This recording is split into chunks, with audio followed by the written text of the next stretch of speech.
Hello everyone, and welcome back to the Beatles Forever. In our last episode about Brian, he got the Beatles on track to go to America, and it was a whirlwind time, and Brian and the Beatles seemed to be having perfect timing. So let's see what he's up to today.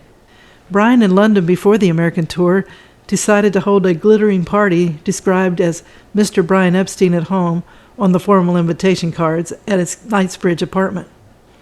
Invited were the Beatles, Lionel Bart, Alma Coogan, and Mick Jagger mingle with Brian's family, friends, and favorite members of the office staff, and Brian was the host. Brian noticed that his grandmother was talking to Judy Garland, and Brian was curious what they were talking about. After Judy moved on to talk to someone else, he asked his grandmother what they had talked about, and she said how to make chocolate cake. So Brian was aghast that such a celebrity would be engaged in such mundane chatter, but he quickly realized that it was the evidence of the relaxed atmosphere. Harry and Queenie were happy to see a kosher section had been added to the array of food available, and Queenie got there ahead of the guests, and when she went to the roof, she saw the centerpiece decoration, and there were hundreds of carnations shaped as a palm tree. It was breathtaking, but Queenie said that the colors of red and white of the carnations was bad luck. Brian immediately ordered that they either be changed or removed before the guests arrived. Dozens of bottles of red ink were quickly sent for. Assistants dipped the white flowers into bowls of it, narrowly meeting the deadline for the start of the party. So Brian had a love for the theater, but he also had deep love for the world of pop music. He enjoyed its drama, its projection, and the moment when a good song came from an able performer. The pop world into which Brian had arrived was predominantly heterosexual. It would be a full decade before the arrival of David Bowie and Elton John. They heralded the glam rock era and its connotations of bisexuality. Brian would occasionally go to dinner parties by theater folk. He went to a lavish party in Eton Terrace, Belgravia. Brian was seated next to a play's juvenile lead actor, Peter Bourne. He now works under the name of Bet Bourne. So Peter said that Brian was the star of the evening. Peter was 23, homosexual, and a rising actor. Brian admired his Pierre Cardin suits and ties and his articulateness. And Brian right away said that, more than anything else, he wanted to be an actor. Peter said, well, be an actor. Look, you got all this money. You can make a choice, change your name, and get into the rep. Peter said that Brian was gentle and quietly spoken and a bit nervous. He said that in Belgravia, half of them were wealthy queens, and the other half were pretty boys to dress the place. I didn't expect him to be there. It was quite a shock when someone introduced me. Brian went to the theater several nights to develop a friendship with Peter Bourne. They visited restaurants after the show, and Brian introduced them to friends of his in the pop scene, Cilla Black and Peter Noon. Peter Bourne said that Brian was afraid of being gay. I hadn't come out yet, and in the 70s I got involved with the gay liberation thing, but in those days I was very discreet and quiet. There was plenty of bars, and all the gays were having a good time. I was quite happy about it. I loved the gay world. But Brian was very frightened. He was very sort of discreet about it. Brian would sometimes visit Peter's home in Gloucester Terrace, but he also trusted him sufficiently to give him a key to his Knightsbridge flat. Bourne said he would put on a posh accent to get into the theater, and John didn't like that at all. And Ringo was also very sociable. Peter thought that he was the pretty boy of the moment, probably one of several people. When Brian and Peter talked, they always spoke about the theater, and Peter felt sorry for Brian because he was frustrated in acting. Peter told him that Laurence Olivier got chucked out of the Central School of Acting, and Rex Harrison too. Peter said that he and Brian and their sex thing was virtually nil. In spite of all this money and all his power, the Beatles got the adulation. Brian got the fame, he got the money, the extras, the frills, but he never really got what he wanted. Peter thought that Brian wanted to be there on stage in the limelight. After 2 months of a close friendship, exchanging Christmas gifts, going to the theater, dinner dates, and parties together, Brian and Peter agreed to split. Peter said it was probably clear to him that I wanted more intimacy, wanted to be more intense and more real, perhaps. I wasn't his type. That was really the truth. I was a bit upset. He asked me for the keys back, so I suppose he ended it. When Brian planned the Beatles' American tour of 1964, he was a bit overzealous. In Britain, he had toured the Beatles 2 or 3 times a year, and they had thrived on it. Brian, not knowing the geography of the United States, authorized an itinerary of 32 shows in 24 cities in 34 days. The month-long visit in the United States brought wild scenes.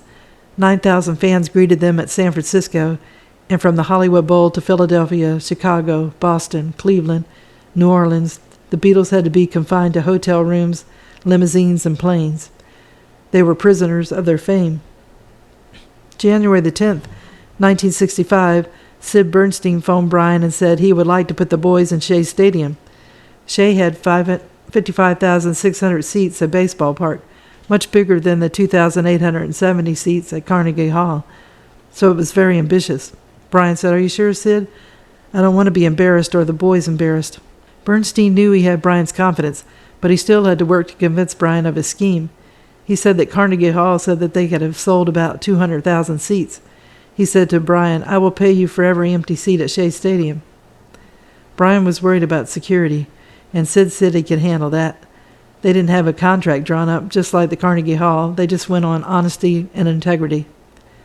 Bernstein said that Epstein was rare. If he said it was a deal on the phone, that word was true. Brian said, "Very well. If you're sure about security, let's agree with Shea Stadium. It will be very exciting." Brian wanted a payment of $100,000 in advance, against 60% of the gross receipts. Brian said he would make it easy for Sid. He said he could give him $50,000 right now, and the other $50,000 just before they played the concert. But Brian wanted the money before the concert. Bernstein was in a tight spot. He had just gone broke on a flop tour called Shindig at New York Palladium. He didn't want to tell Brian the bad news, especially since Jerry and the Pacemakers were one of the featured acts. Bernstein said his money was tied up right now, and he told Brian he'd agreed to $50,000, the two-part payment request, but he needed a few months' grace. Epstein agreed to that, and Bernstein asked if he could advertise. He wanted some cash to flow in to meet Brian's demands. Brian said, "Absolutely not. It's not bona fide until I get your deposit." Bernstein then asked if he could talk about it, and Brian said, "How can I stop you from talking about it?" So Bernstein owed Epstein a big moral debt, and Bernstein knew it. Bernstein was busy establishing other beachheads of British pop invasion that gripped America's imagination in 1965. He presented concerts by the Rolling Stones, the Dave Clark Five, the Animals, Manfred Mann, Herman's Hermits, the Moody Blues, the Kinks, and others. Then Bernstein came up with the idea. He rented a box at the post office. Now he could tell the kids to pass the word around, and they could send deposits for tickets to Sid Bernstein at P.O. Box 21. 3 weeks passed, and Bernstein decided to walk to the post office to check on the post office box. He thought he would probably have about 15 to 30 tickets, and he was astonished to see his box was crammed full. He had more than 50 applications for tickets. The attendant said, "Hey, buddy, you got a lot of mail. What do you do?" Bernstein said he was in the mail order business. The attendant said, "Well, boy, you must have one hot item." A second attendant came from out the back and said, "What's your racket? You're going to need help." There were 3 sacks of mail, so Bernstein went home to get his car. There were more applications than tickets available.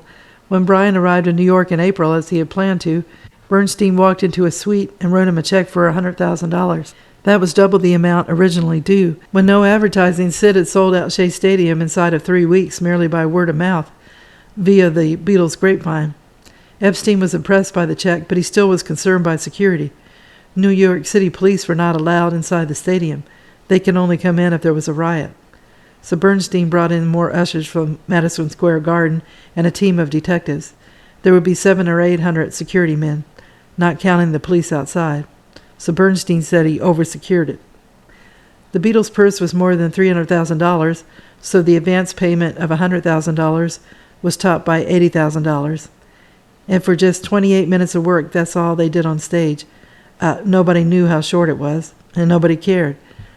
They got the money for just being there. It was magic. Bernstein became intoxicated by his success as a promoter. He was to become manager of the Young Rascals, and they would have a huge hit with Groovin'. Bernstein, having a good eye for promotion, decided to use Shea Stadium screen to alternate a crowd safety message saying the Rascals were coming. Sid didn't know that Brian disapproved of anything that attempted to ride on the backs of the Beatles.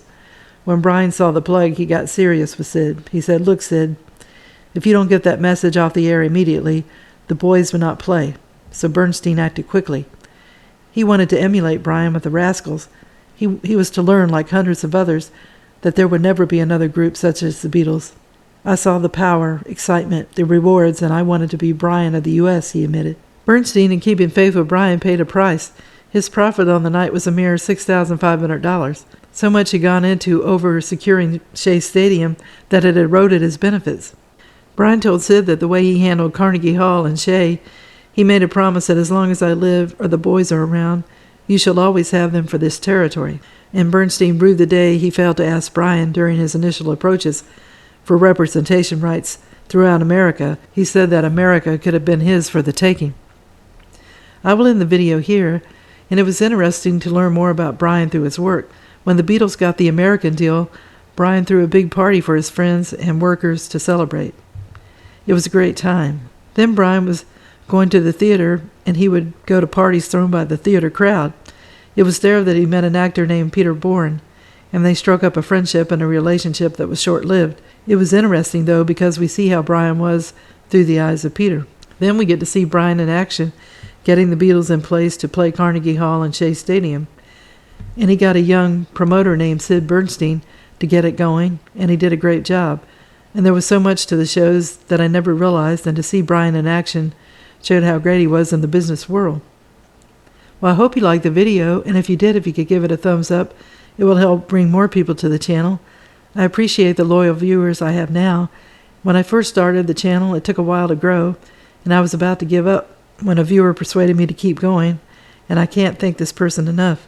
Then all of a sudden, things started to get better, and I'm grateful for the viewers that I have that like learning more about the Beatles just like I do. And as I mentioned before, I created a list of merchandise from Amazon that I thought you might be interested in, and if you click on the link, it takes you to the Amazon page. If you purchase it, I get a small commission that's of no extra cost to you. More importantly, I wish everybody a good day, and tune in again soon for another episode of the Beatles Forever. Thank you. Bye.